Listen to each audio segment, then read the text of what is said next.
अभी इब्रानी 12 में आइएगा।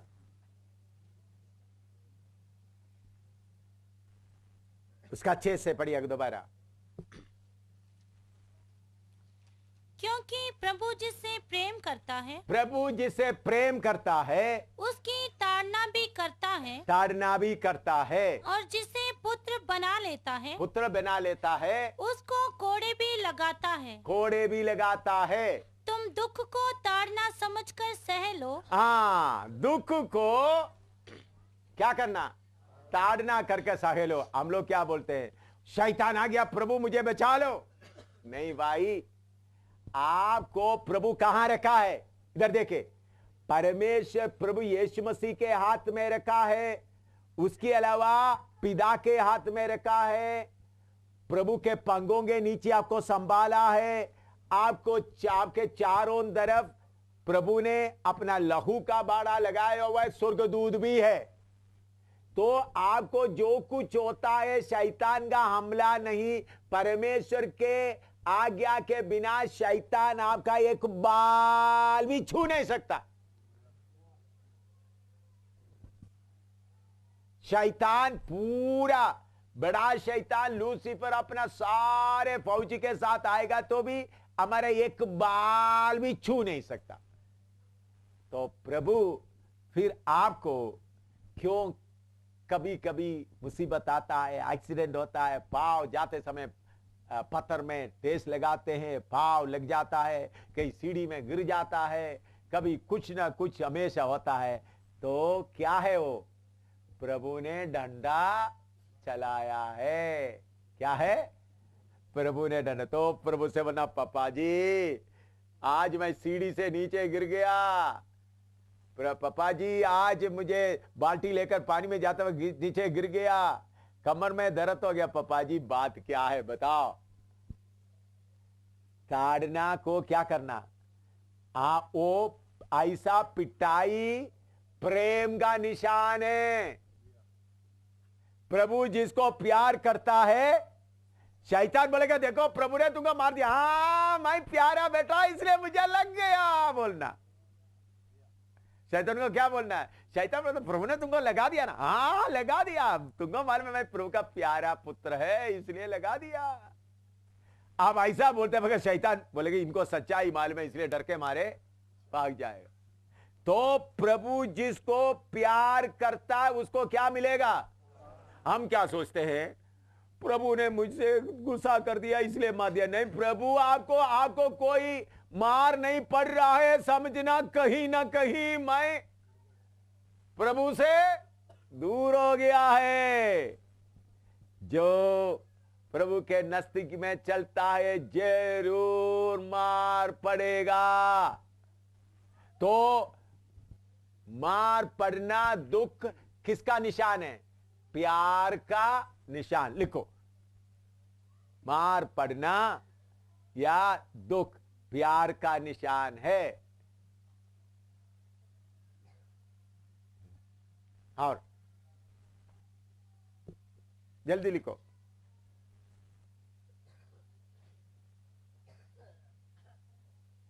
अभी 7वां पढ़ो। तुम दुख को ताड़ना समझकर सह लो। परमेश्वर तुम्हें पुत्र जानकर तुम्हारे साथ बर्ताव करता है। हाँ, ये के ताड़ना प्यार का निशान, दूसरा है पुत्र का निशान। मैं पुत्र हूं। शैतान मुझे ताड़ना मिल रहा है, इसका मतलब मैं कौन हूं? मैं परमेश्वर का पुत्र हूं। शैतान ने मार दिया, शैतान ने गोली लगाया तो बोलते रहेगा, तो ऐसा नहीं। मैं पुत्र हूं इसलिए मुझे प्रभु ने ऐसा होने दिया है। हाँ, और नीचे, वह कौन सा पुत्र है जिसकी ताड़ना पिता नहीं करता? यदि वह ताड़ना जिसके भागी सब होते हैं तुम्हारी नहीं हुई तो तुम पुत्र नहीं पर वे विचार की संतान ठहरे। फिर जबकि हमारे शारीरिक पिता भी हमारी ताड़ना किया करते थे, हाँ, और हमने उनका आदर किया, हम उनके आदर किया, तो क्या आत्माओं के पिता के हाँ, और भी अधीन ना रहे? हाँ, देखिए इधर में मैं एक बात आपको समझाने के लिए बताता हूं। अभी ऐसा जमाना आया है, पैसा का कमी है तो उधार ले लेंगे। कोई आपके खिलाफ कुछ बोलेगा तो अपना सफाई पेश करेंगे। तो ऐसा बात है, कोई बीमारी आएगा तो सीधा अस्पताल में जाएंगे। तो ऐसा मौका आया है, प्रभु आपको ताड़ना देने का कोई मौका नहीं। अभी अस्पताल में दवाई के लिए जाने वाले लोगों के लिए मैं बोलता हूं, अच्छी तरह सुने। आप जब बीमारी आता है, सहने के लिए मुश्किल सा लग रहा है तो जरूर अस्पताल में जाना है।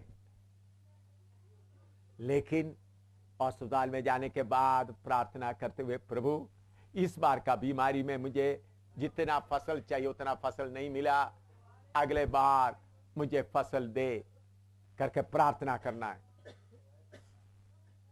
तो जब आपको बीमारी आया, अस्पताल में नहीं गया, अपना घर में बैठकर प्रार्थना कर रहा है। प्रार्थना करते समय में प्रभु बताएगा कौन सा गलती है।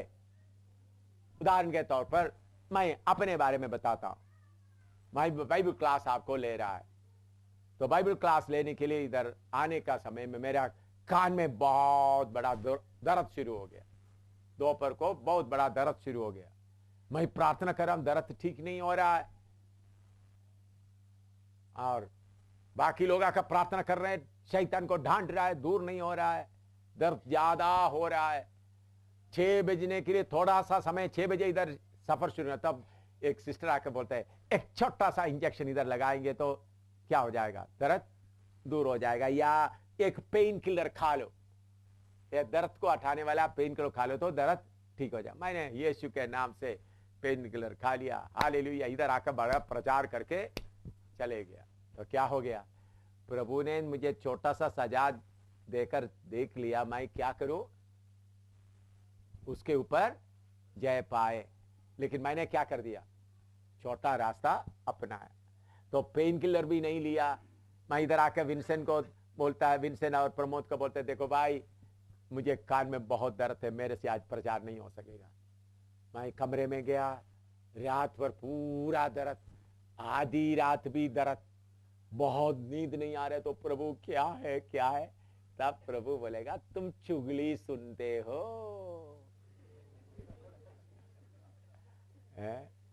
तुम किसी ने आकर कोई चुगली किया तो वो तो सुनते हो, बेटा ये अच्छा नहीं। तो प्रभु से, प्रभु माफ करना, आगे को मैं किसी का चुगली नहीं सुनूंगा। उसी वक्त उद्धार, उसी वक्त चंगाई शुरू होगा। समझ रहा है? तो प्रभु किसी तरह से कुछ तकलीफ लाएगा तो बैठकर प्रभु से पूछना, प्रभु क्यों। तो मैंने पेन किलर खाकर आ गया, आने के बाद उधर जाकर देखा तो उसे बड़ा एक हादसा आ गया। पेन किलर खाकर जैसे जाते वक्त में जी बड़ा प्रचार करके हालेलुया बोल के सीढ़ी उतर के जाते वक्त नीचे गिर गया, हड्डी टूट गई। क्या है, हड्डी टूट गया, टूटा हड्डी से चल रहा है। तो प्रभु क्या बोले, हाँ तो उस वक्त तुमने पेन किलर खाकर प्रचार किया, अभी हड्डी टूट गया, अभी जाकर प्रचार कर। तो सजा बढ़ेंगे। तो मैं आपको बताता हूं, अच्छी तरह सुने, जो लोग दवाई खाता है, दवाई खाना जब तक प्रभु आपको अंदर से पूरा दिलेरी नहीं देता है, दवाई खाते रहें, वो पाप नहीं है। क्योंकि छोटा बच्चों को क्या करता है, चलने के लिए छड़ी देता है। इसी मुताबिक आपने देखो, छोटा बच्चे है, बेबी है, उसको वॉकर देता है, आपने देखा है। तो इसी मुताबिक आप थोड़ा आत्मा में बढ़ने तक ये बातें, लेकिन आत्मा में थोड़ी देर बढ़ने के बाद फिर आपको दवाई खाने का मन ही नहीं आएगा, तब दवाई मत खाओ। हमको नकली नहीं चाहिए। कुछ लोग उन्होंने दवाई नहीं खा रहा इसलिए मैं भी दवाई नहीं करूं, वो कपटीपन है, वो नहीं करना। प्रभु आपको कृपा देने तक, प्रभु आपको कृपा देने का, दवाई खाने अस्पताल में जाने में कोई पाप नहीं है, सुन रहा है, लेकिन उसका ऊंचा अनुभव भी है। बढ़ते बढ़ते बढ़ते फिर आपको दवाई खाने का मन नहीं होगा।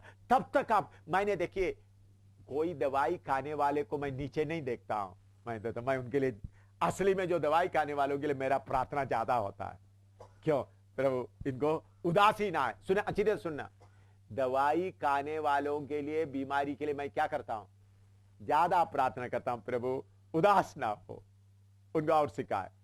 जो दवाई नहीं खाता बीमारी है तो उनको चलने का हिम्मत है, वो सीखेगा।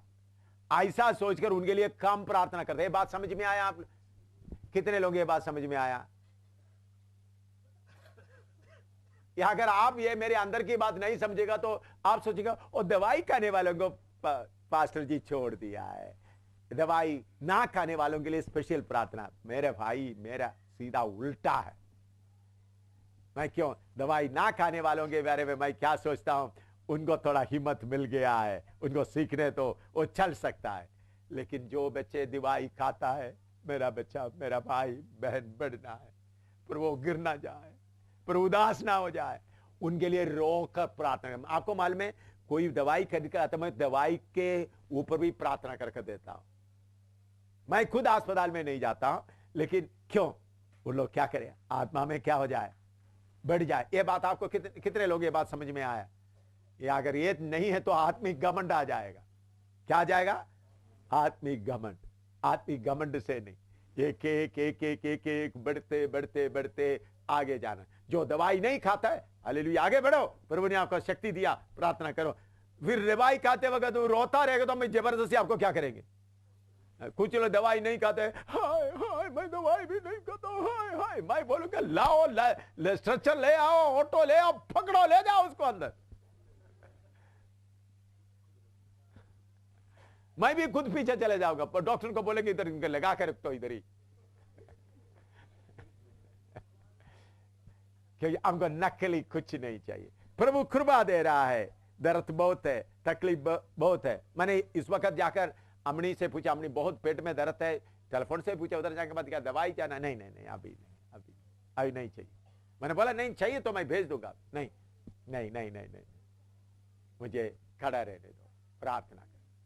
तो हम कोई अपना घमंड में खड़ा ना रहे।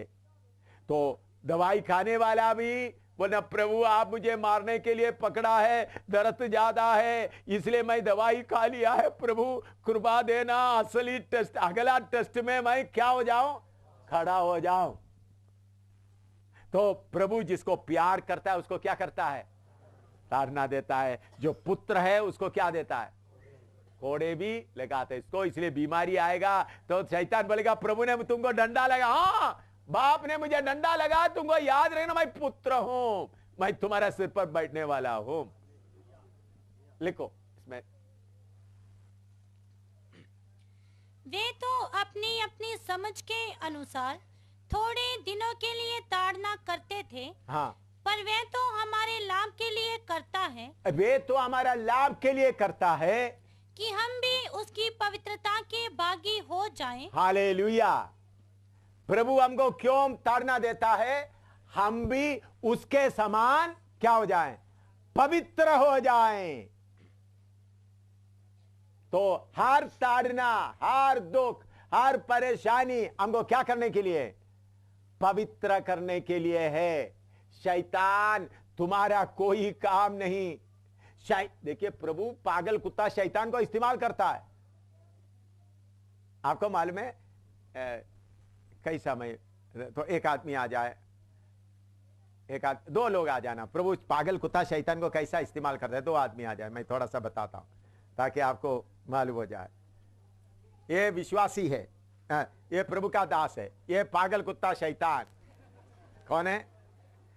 अच्छी तरह इधर देखना, थोड़ा सा इधर में ऐसा खड़ा हो रहा, बाकी वीडियो में भी अच्छी तरह। आप उस तरह में खड़ा हो जाए, उस तरह में ऐसा खड़ा हो जाए। हाँ, ये एक अच्छा विश्वासी है, ये पागल कुत्ता शैतान।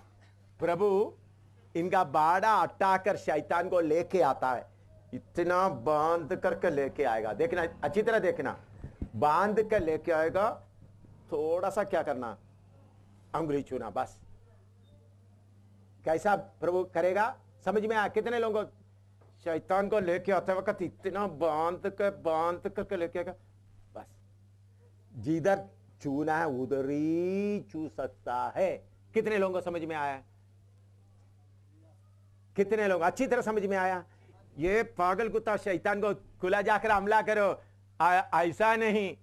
प्रभु स्वर्गदूतों को पकड़ कर इनको मुंह भी बंद करके आंख भी बंद करके लेके आएगा, इधर ही छोड़ा। किसको इस्तेमाल करता है प्रभु? मैं सच्चा वचन आपको बताता हूं, इसलिए मैं यह सच्चाई मुझे मालूम होने कारण शैतान मेरे सामने कैसा खड़ा होता है, खड़ा हमेशा हमेशा कामते हुए खड़ा होता है, क्योंकि इनको क्या मालूम है? सच्चाई मालूम है। शैतान को प्रभु सीधा आपके पास नहीं छोड़ता, बल्कि शैतान को प्रभु कंट्रोल करके इस्तेमाल करता है। ऐसा ही हुआ इस्राएल के बीच में। पूरा मिस्र के घर में घुसकर क्या हो रहा है? सब घर में मौत चिल्ला रहे, लेकिन इस्राएल के बीच में एक कुत्ता भी भौंका नहीं। क्यों? शैतान को ऑर्डर नहीं, जाकर बैठो। आप ये नहीं सोचना शैतान को प्रभु जब बाड़ा तोड़ कर देने के बिना शैतान कुछ भी नहीं कर सकता। अभी समझ लो, प्रभु बोलता है इनका आंग में छुओ तो आंग में ही छुएगा, इधर इधर में कहीं नहीं छुएगा। हम खरीदे गए हुए लोग हैं, हम प्रभु के स्पेशल लोग हैं। इसलिए प्रभु, ये बात आपका मन में अच्छी तरह रहना, ये ड्रामा याद रहेगा। प्रभु की अनुमति के बिना आपके आंखों में एक धूल भी नहीं गिर सकता।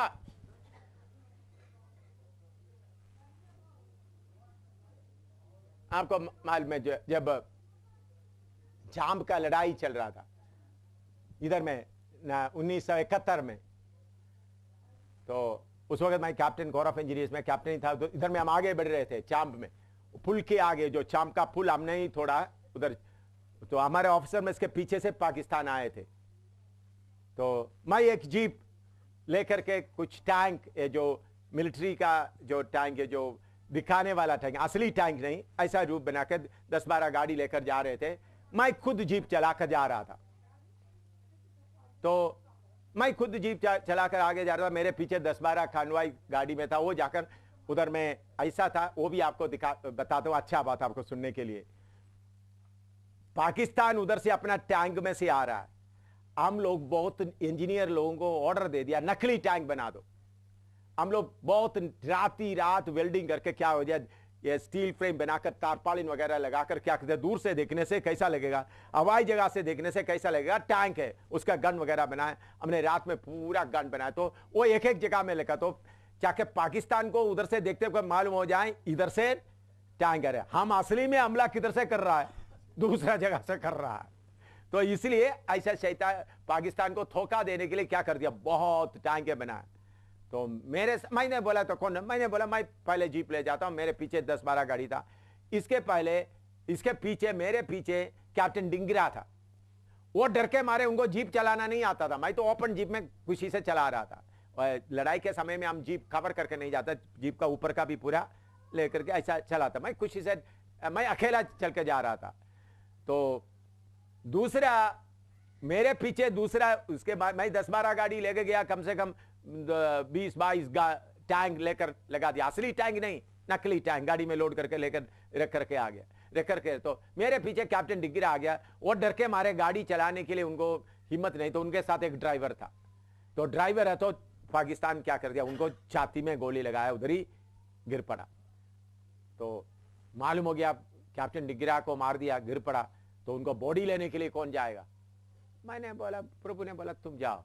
मैं आराम से आके, मुझे मालूम हो गया मुझे कुछ भी नहीं होगा। मैं जाके देखा तो बेचारे उधर मरा पड़ा हुआ है, उनका बॉडी लेकर के आ गए। उसके बाद ये माकनूर के आगे मिसामारी नहीं, आगे खोर, आगे फलानवाला के इस तरफ में, उधर में बहुत हमला हो रहा है। तो हमारा इंजीनियर ऑफिसर में पूरा ऑफिसर सब डरे हुए हैं, कोई बाहर नहीं जा रहा है, सब डर के। मैं क्या करता था, जवानों को लेकर बंगर में जाकर चाय वगैरह बनाकर, उसके साथ कुछ ब्रेड वगैरह लेकर एक बंगर में जाकर जवानों को पिलाता था, ऑफिसरों को खिलाता था। तो लोग, तुमको डर नहीं? मुझे बोला अभी तक डर आया नहीं। क्या है? अभी तक डर आया नहीं। उसके बाद आया इधर में चिनाब दरिया में रशिया का टैंक बहुत आ रहा है, उसको पार करने के लिए कुछ चिनाब दरिया में पांडू ने उसके लिए कोई पुल्ली बनाना है। पुल्ली मतलब एक ऐसा तार के स्टील रोप के बीच में से चलने वाला। तो कौन जाएगा, क्योंकि उस वक्त अखनूर के इस तरफ इधर में बहुत जगह में पाकिस्तान हमला जारी कर दिया, जगह जगह में गोलीबारी कर दे। मैं बोला मैं जा रहा हूं। मैं मेरे साथ एक आदमी था ड्राइवर, मैं खुद जीप चलाकर इधर आया। इधर आकर कलेक्टर को बोल दिया, इधर कमिश्नर बोला जल्दी फैक्ट्री खुलवा दो। उन्होंने उस वक्त हमको सारे ऑर्डर हमको होता है, हमारे पास होता है। मैं कोई कलेक्टर को बोले, किसी को बोले, उनको आईजी को बोले, उनको भाग कर हमारा आज्ञा को पालन करा, पूरा मिलिट्री के अंडर में दिया हो। मैंने बोला खोलो जल्दी। 2-3 घंटे में बनाकर मैं जाते समय में 3 बार हवाई जहाज का हमला हुआ पाकिस्तान का। फिर भी मैं बोलता कुछ नहीं होता। मैं ओपन जीप में मैं चलाते चलाते गया। बाद में उधर जाने के बाद कोर कमांडर बाकी बोला तुम कौन है, क्या पूछ रहा है, तुम कौन है। मैंने बोला मैं प्रभु के ऊपर विश्वास करता हूं। आपको मालूम है आखिरी लड़ाई सब जीतने के बाद उधमपुर में बड़ा पार्टी चला था। आर्मी कमांडर भी बहुत बड़ा आर्मी कमांडर और बाकी सब आ गए थे हमारे ऑर्डर। तो मुझे स्टेज में खड़ा करके बोलते थे लड़ाई के दीव कमांडर और बाकी लोग थे, एक ही चेहरा मुस्कुराते हुए रहा, ये इनका है। तो उस वक्त से लोग मुझे गॉडसन बुलाता है, गॉडसन गॉडसन गॉडसन नाम लेना, साम नाम बोलकर मुझे मेरा नाम लगा दिया गॉडसन। क्यों? मुझे ये बात मालूम था परमेश्वर के अनुमति के बिना एक बाल भी नीचे नहीं गिर सकते हैं। तो आपको कितना भी, मैं चीन में प्रभु कैसा मुझे बचाया, कितने कितने, नेपाल में कैसा बचाया, एक एक बात बताना तो कितने बातें हैं। मैं आपको बताना चाहता हूं हम शैतान के मेहरबानी में रहने वाला नहीं है। शैतान का मेहरबानी हमको नहीं चाहिए। यीशु मसीह के फसल के कारण, यीशु मसीह के कृपा के कारण, यीशु मसीह हमारे साथ रहने का। इसलिए मेरे प्यारों, आपको कोई भी तकलीफ परेशानी होते समय में आप घबराना नहीं। फिर भी मैं किसके हाथ में हूं, किसके हाथ में हूं? यीशु के हाथ में हूं, यीशु के हाथ में हूं। यह बात आपका दिल में अच्छी तरह रहना। तो प्रभु हमको सजा क्यों देता है? हम उनका पुत्र है और उन्हें प्रेम करता है। हम उसके साथ साथ पवित्र होना, उसके बाद उनके पवित्रताई में सहभागी हो। और उसका 11 पढ़ो, लिखना तो बीच में लिखना तो लिखे, कोई लिखने का रह गया तो दिल में लिखिया तो बाद में आप लिख सकते हैं। उसका 11 पढ़िएगा। वर्तमान में हर प्रकार की ताड़ना आनंद की नहीं, हर प्रकार की ताड़ना आनंद की नहीं, पर शोक ही की बात दिखाई पड़ती है। हर ताड़ना शोक की बात दिखाई पड़ती है। तो भी जो उसको सहते सहते पक्के हो गए हैं। सब बोलो सहते सहते पक्के हो गए। 3 बार जोर से बोलना।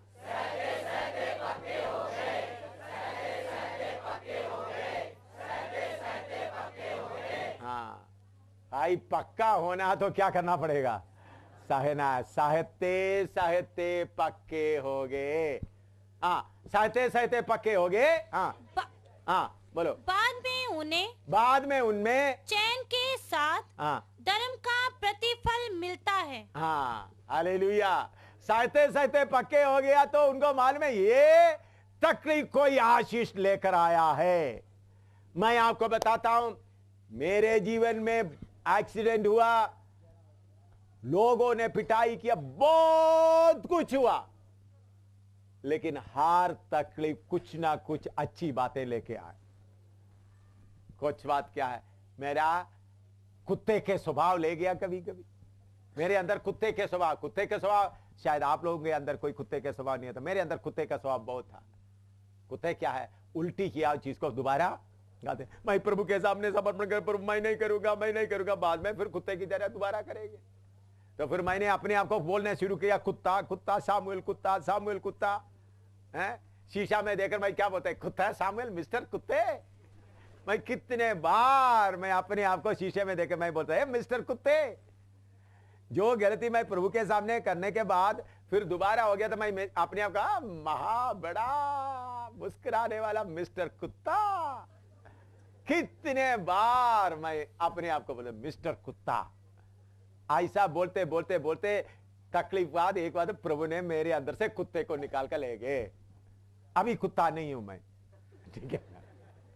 अभी आप लोग मुझे कुत्ते बुलाएगा तो भी मुझे अच्छा लगेगा, लेकिन पहले मैं कुत्ता था। गलती किया हुआ गलती बार बार समर्पण करते, अभी नहीं कहूंगा, अभी नहीं करूंगा, अभी नहीं बोलूंगा, फिर बोलते कुत्ते की तरह फिर करता है, तो फिर बोलता है मैं क्या बोलता था, मिस्टर कुत्ते। तो बीमारी तकलीफ आकर मेरा कुत्ते को क्या कर दिया, मेरे अंदर से निकाल कर ले गया। तो इसलिए मैं बोलता हूं सारा तकलीफ, सारा परेशानी, एक्सीडेंट, कार एक्सीडेंट। देखो मैं एक बार केरला में एक्सीडेंट हुआ, उस खून इस बाइबल में भी है, केरला में भी है। इधर में कितना जीप 10-15 बार पलटी कर दिया पहाड़ के ऊपर। तो सब चीजें क्या लेके आया आशीष, कुछ चीजें क्या कर दिया, मेरा मानसिक का स्वभाव का खींच कर कुत्ता लेकर खाकर चले गया। कोई प्रभु ने लोमड़ी को भेज दिया, वो कुछ चीजा खाकर चले गया, लेकर चले गया, तो मुझे अच्छा हो गया। कोई मेरा स्वभाव लेके गया, एक एक मनुष्य का स्वभाव लेके गया। ऐसा प्रभु ने मुझे तोड़ फोड़ करके, इसका मतलब मैं पूरा पवित्र हुआ नहीं, होते जा रहा हूं। तो सारा तकलीफ भूखा रहा, पर नहीं रहा, सब आशीष लेकर आया। मैं बोलता हूं तकलीफ या परेशानी, दुख, बीमारी आते वक्त मैं बोलूंगा तो तुम अभी दर्द दिखा रहे, तुम्हारे पीछे हाथ में क्या रखा मुझे मालूम है। बीमारी के सामने क्या है, दर्द, पीछे सोना भी रखा है। हालेलुया। तो मैं शैतान को बोलता हूं तूने मुझे तकलीफ देकर डराना चाहता है, तुम्हारा पिछले हाथ में क्या पड़ा हुआ है, सोना भी पड़ा हो, तुमको और रखकर जाना पड़ेगा। इसलिए मेरे प्यारों, मैं परमेश्वर के वचन के अनुसार आपको बोलता हूं, जो सहते सहते पक्के हो जाता है, चैन के साथ धर्म का वो मुकुट मिलेगा। इसलिए मेरे प्यारों, सहने में थक ना जाए, सहते सहते क्या हो जाए, पक्के हो जाए। लिखो 2 कोरिन्थी 1:4-9 तक। 2 कोरिन्थी 1:4-9 तक। वह हमारे सब क्लेशों में शांति देता है, ताकि हम उस शांति के कारण जो परमेश्वर हमें देता है उन्हें भी शांति दे सके जो किसी प्रकार के क्लेश में हो। क्योंकि जैसे मसीह के दुखों में हम अधिक सहभागी होते हैं, वैसे ही हम शांति में भी मसीह के द्वारा अधिक सहभागी होते हैं। यदि हम क्लेश पाते हैं तो ये तुम्हारी शांति और उद्धार के लिए है। हाँ, यदि हम क्लेश पाते हैं तुम्हारा शांति और उद्धार के लिए है। हाँ, और यदि शांति पाते हैं तो ये तुम्हारी शांति के लिए है, जिसके प्रभाव से तुम धीरज के साथ उन क्लेशों को सह लेते हो, उन क्लेशों को सह लेते हो जिन्हें हम भी सहते हैं। हाँ, हमारी आशा तुम्हारे विषय में दृढ़ है, क्योंकि हम जानते हैं कि तुम जैसे हमारे दुखों में वैसे ही शांति में भी सहभागी हो।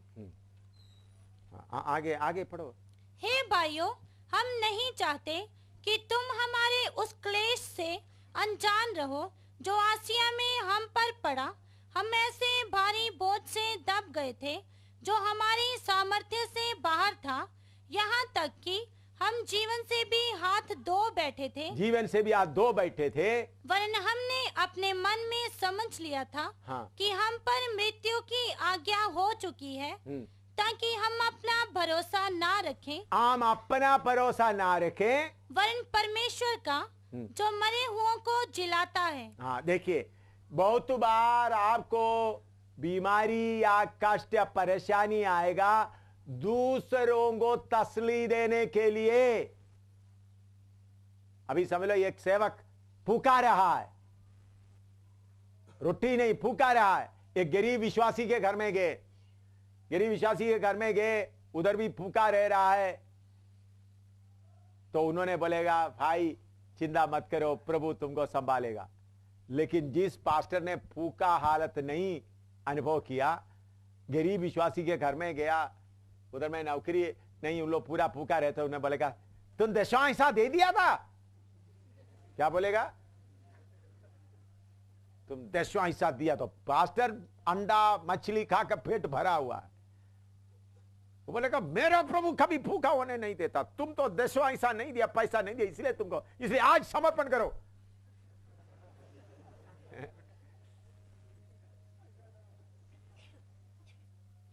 लेकिन जो भाई भूखा रहा है, उनको भूख का बात मालूम है, उन्होंने अपने बच्चों, उनको बोला भाई चिंता मत करो, अपने बच्चों को बुला, हम इकट्ठा बैठते हैं, प्रार्थना करते हैं। मनुष्य सिर्फ रोटी से सिर्फ नहीं, परमेश्वर के मुंह से निकलने वाला वचन से भी जीवित रहते हैं। प्रभु कुछ उनको सिखाएगा। कई बात, थोड़ा पानी लेके आओ, एक एक गिलास पानी लेकर प्रार्थना कर, प्रभु ये बच्चे 2 दिन से खाना नहीं खाए, ये पानी उनके लिए दूध बन जाए। प्रभु भाई उसको पिलाओ। बच्चे लोग, उस वक्त आपके पास में 5 रुपया 10 रुपया या 50 रुपया, तो चुप कर उसको निकाल के देखो, जाकर आटा खरीद लेना। और कौन पार्सल करेगा? जो भूख के रास्ते में चला। लेकिन जिन्होंने भूख नहीं, सब लूट लूट कर खाने वाला है, सारे फल तोड़कर खाने वाला, चंदा लेकर चलने वाला, तो बोलेगा तुम दशवां हिस्सा नहीं दिया, इसलिए तुमको यह परेशानी हो रहा है। मेरे प्यारो, हम हर एक आदमी कष्ट इसलिए पाते हैं, दूसरों के लिए तसल्ली देने वाला बने, दूसरों को चलाने वाला बने। बीमारी के रास्ते में गए तो बोलेगा भाई मैं भी ये बीमारी के रास्ते में गया, प्रभु मेरे साथ रहा, मुझे मदद किया, तुमको भी मदद करेगा। निंदा के रास्ते में गया, बदनामी के रास्ते में गया, लोगों को बुरा बोलने के रास्ते में गया, तो एक सेवक हर किस्म का तकलीफ को क्या करना है? सामना करना है। तो इसलिए कष्ट दूसरा तरीके से भी आता है, प्रचार। कौन सा प्रचार? अनुभव का प्रचार। बाइबल के प्रचार के अलावा कष्ट एक प्रचार भी है। दूसरों को क्या करते हैं आप? प्रचार करके सोचते भाई इस कष्ट के बीच में से तुम जाओ, इस कष्ट में से जाएगा तो तुम्हारा मनुष्य स्वभाव हट जाएगा, ईश्वरीय स्वभाव मिल जाएगा। ऐसा एक एक बात उनको समझा सकते हैं। इसलिए कष्ट में जाने से आपको क्या क्या कर सकता है?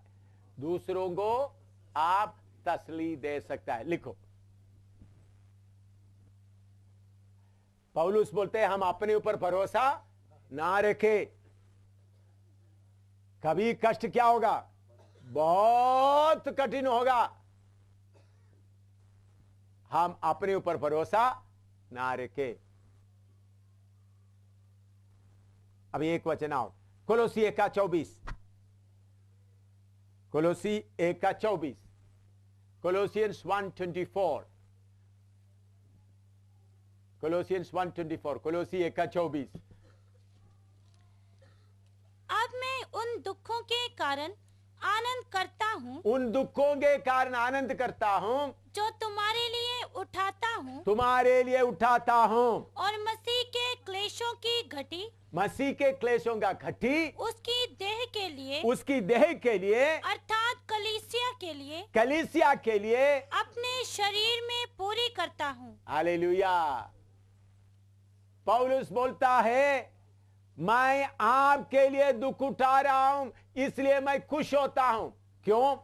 यीशु मसीह की कलीसिया के लिए मसीह के कष्ट में जो बाकी है वो मैं पूरा करता हूं। यीशु मसीह हमारा पापों के लिए पूरा कष्ट उठाया, वो मुझे लेने का जरूरत नहीं। लेकिन कलीसिया का एक एक भाई को सिद्ध करने का कष्ट यीशु नहीं उठाया, मुझे उठाना है। एक एक एल्डर उठाना है, एक एक पास्टर उठाना है। किसके लिए? एक एक को सिद्ध करने। कैसा? आपको टाइफाइड बीमारी आना है, ताकि टाइफाइड बीमारी आया हुआ लोगों को आप क्या कर सकता है? मेरे जीवन में मुझे टाइफाइड आया, चिकन बॉक्स आ गया, मलेरिया आया, हार्ट अटैक आ गया, जितना बीमारी है जान बचन हो तो सब आया। बीमारी, एक एक बीमारी आए, और उस बीमारी के बीच में मैं जाने के कारण ऐसा बीमारियों में कष्ट उठाने वालों को मैं क्या कर सकता है? तसल्ली दे सकता। लोग मुझे इतना निंदा बदनाम किया, अभी भी करते हैं, लगातार करते रहता है। कुछ लोग बोलते एम सामुएल जैसा पापी पास्टर कोई है ही नहीं, ऐसा भी बोलते हैं। मैं उसके लिए भी प्रभु का धन्यवाद देता हूं, ताकि बदनामी में चलने वालों को मैं क्या करूं? तसल्ली दूं। कितना दिन पुकार रहा, कोई खाना नहीं, कोई रोटी नहीं, कितने दिन। तो भूखा रहने वालों को भी मैं क्या सकता हूं? तसल्ली दे सकता हूं। इसलिए कष्ट एक वरदान है। फिलिपी इतना लिखो, हाँ, एक वचन पढ़कर समाप्त करेंगे। फिलिपी 1:29, फिलिपियंस 1:29, फिलिपियंस 1:29, फिलिपी 1:29। क्योंकि मसीह के कारण तुम पर यह अनुग्रह हुआ, तुम पर यह अनुग्रह हुआ कि ना केवल उस पर विश्वास करो, हाँ, पर उसके लिए दुख भी उठाओ। हाँ, अंग्रेजी में gift, you have received this gift. वरदान बहुत है, 9 वरदान है, आत्मा का वरदान। दूसरा ये 10वां वरदान है, कष्ट उठाने का वरदान। क्या है? कष्ट उठाने का। प्रभु की कृपा से ये आत्मा का 9 वरदान अनुभव करने के लिए प्रभु ने कृपा दिया। अभी भी प्रभु का वो 9 वरदान मैं अनुभव करता हूं। प्रभु की कृपा से वो 9 के 9 वरदान प्रभु ने मुझे दिया है। मैं उसको समय पर इस्तेमाल करता हूं, एक भी कम नहीं। उसे बढ़कर 10वां वरदान है, कौन सा? कष्ट उठाने। ओ मैं ज्यादा पसंद करता हूं। दूसरा वरदान अद्भुत काम करने का बड़ा वरदान होगा, तब बैलून की तरह आप शायद फूल जाएंगे। मुझे अभी ऐसा नहीं, पहले होते थे। ओ बड़ा अद्भुत काम हुआ, अंधे देखा, कितना अंधे देखा, कितना लंगड़ा चला, कितना कितना काम हुआ। एक कितने कितने इंडिया में, चाइना में, फिलीपींस में, कितना, अमेरिका में, कितना जगह। लेकिन कष्ट का वरदान है तो पूरा हवा निकाल देता है। बाकी वरदान आपको फूल तक बढ़ा देते, कष्ट का वरदान सुई लगाकर सारे हवा निकाल देता है। तो कितना वरदान है? 10। आत्मा 9 देता है, 10वां वरदान खुद लेना है। हालेलुया। आत्मा कितना देता है? 9। 10वां वरदान खुद लेना। हालेलुया। यीशु मसीह के लिए देखो, कष्ट के द्वारा कितना फायदा होता है, देख लो। बाकी ये अमेरिका वगैरह में ये प्रचार करना, मुझे अभी टाइम नहीं है। वो लोग बहुत बुला रहा है, लेकिन मुझे वीसा वगैरह है मेरे पास जाने के लिए, लेकिन मुझे टाइम नहीं है। मैंने तो जितना करना है तो ये टेप जाकर जगह जगह में फिर बोले। मैं आपको बोलता हूं, कष्ट के जैसा आशीष और कुछ नहीं है। सियोन में जाने वाले को क्या चाहिए? कष्ट का तंग मार्ग में चले, कष्ट का मार्ग में चले तो प्रभु साथ रहता है हर कष्ट में। देखिए, मैं कितना दिन भूखा रहा, रोया, उस समय रोया नहीं, बच्चे रोए, आत्मा में आनंद करते थे। हालेलुया। उधमपुर में फिनी खाना नहीं तो तीसरा दिन बेहोश हो गए थे रात को। तो मैं सिर पे हाथ रखा, प्रभु कल इनको भूखा मर रहे हुए हालत में दफन करने के लिए मौका मिल गया तो मैं आपको बहुत धन्यवाद दूंगा। मुझे जम्मू कश्मीर से आत्माएं चाहिए। उस वक्त भी रोया नहीं। पवित्र आत्मा आपके साथ रहेगा तो, पवित्र आत्मा का नदी में आप रहेगा तो आपको कष्ट सहने का पूरा बल मिलेगा, क्योंकि पवित्र आत्मा, सहायक आत्मा आपके साथ साथ है। पेट में दर्द बढ़ रहा है, पवित्र आत्मा साथ रहकर बोलेगा कोई बात नहीं, कोई बात नहीं। तभी आपका चेहरा मुस्कुराएगा, तब आप डरा हुआ हालत में दिखाई नहीं देगा। हर समय चाहे कितना भी परेशानी हो, कितना भी मुसीबत हो, मरने का हालत, मैं कितने बार मौत तक चले गए, एक बार नहीं, 2 बार नहीं, कितने बार मौत तक चले गए। हालेलुया। मेरे प्यारो, कष्ट का मार्ग है सियोन का मार्ग। ये अपने आप हम उठाना है। हमारा पिता गरीब होने के कारण नहीं, हालेलुया, हमारे बाप के पास है सारा। हम सारे पृथ्वी के ऊपर राज्य करने वाले, 1000 साल इसी पृथ्वी में राज्य करेंगे, नया पृथ्वी में युगानुयुग तक। 1000 साल मैं इसी पृथ्वी में प्रभु की, मेरा पिता भेजेगा तो जम्मू में भी आऊंगा। उस वक्त जम्मू वगैरह होंगे, लेकिन जम्मू में हुकूमत करने वाला और होंगे, तो मुझे देखते ही सब लाइन में खड़ा हो जाएंगे, मैं कुछ बोलने का जरूरत नहीं। हालेलुया। मुझे उधर जम्मू का चीफ मिनिस्टर के दफ्तर में आने के लिए कोई प्लेन वगैरह जरूरत नहीं, मैं सीधा आकर 1 मिनट के अंदर यरूशलेम में मैं आएगा, 1 सेकंड के अंदर किधर आकर खड़े हो जाएंगे जम्मू चीफ मिनिस्टर के, बोलेंगे ठीक तरह से हुकूमत कर देना। Hallelujah, hallelujah. आपको ये उम्मीद नहीं है? प्रार्थना करो, हमारे जैसा आशीष पाया हुआ कौन है, उसके लिए अभी क्या करे, उनके साथ सहेगा तो उनके साथ राज्य भी करेंगे। हालेलुया। तो कष्ट हमारा आशीष का है, हम देख डरने का नहीं है, परेशान होने का नहीं है, भागने का नहीं है। बीमारी हो धन्यवाद हो, हालेलुया। पैसा नहीं है धन्यवाद हो, लोग मार रहा है धन्यवाद हो, लोग बुरा बोल रहा है धन्यवाद हो, जेब खाली हो गया धन्यवाद हो। मैं पुत्र हूं, मैं पुत्र हूं, मैं हकदार हूं। Hallelujah, hallelujah, hallelujah, hallelujah, hallelujah, hallelujah, hallelujah, hallelujah. ओरिदन गोजादर अडुबट्टिलिंदार शूकरदने हट्टुला बारदन दिला बालदन दिलियामा पोली दिनी का जादरा दुन दरे दिले नि कतलाना बरदन दिले नारा कतना तुरा बालबा पाल कुजदन गदरा गुडे दिन गदरा किनी दरा जिले दिन कदरा जुला मने दिलारिया ये नी कोशंदला रटने करे दिले ने बा जोली बादन गुजन गदार गुदने कदार दने कदिले दना बलदन कदरे तला जना दराया बारदूली गदरा दुन गजना दुरे मनदरा रदली दना बरबा गदना दलदरे दारदबा ईलवार दन गजदा कुरा गदने दरा कुड़ी दलमा पाड़ी का जदगडो मच्छुड़ा तो दगदला का जुड़ा कदरा दुलकने कदला तुला मिली तला दरेरिया वल्लवे वरुंदली आलुये मलोया कुले दले लोड़ी आज रगुदले गजा दने गदले कदारे बाल दुने गजा दे तेरे दिले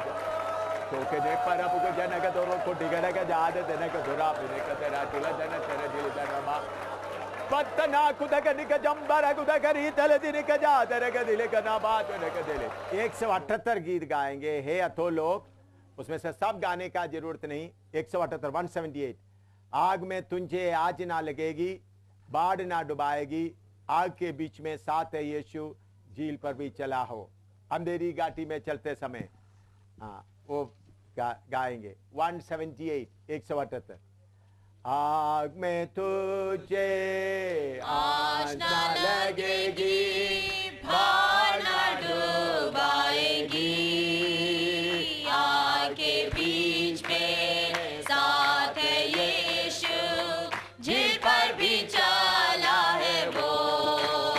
आग में तुझे आज ना लगेगी, बाढ़ ना डुबाएगी, आग के बीच में साथ है यीशु, झील पर भी चला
कष्ट आए, परेशानी आए, सब हमको आशीष का ही कारण है। नंगापन आए, खाना नहीं, भूखा रहना पड़े, सब आशीष का। आइए प्रभु का दास प्रार्थना करके सभा समाप्त करेंगे। हालेलुया।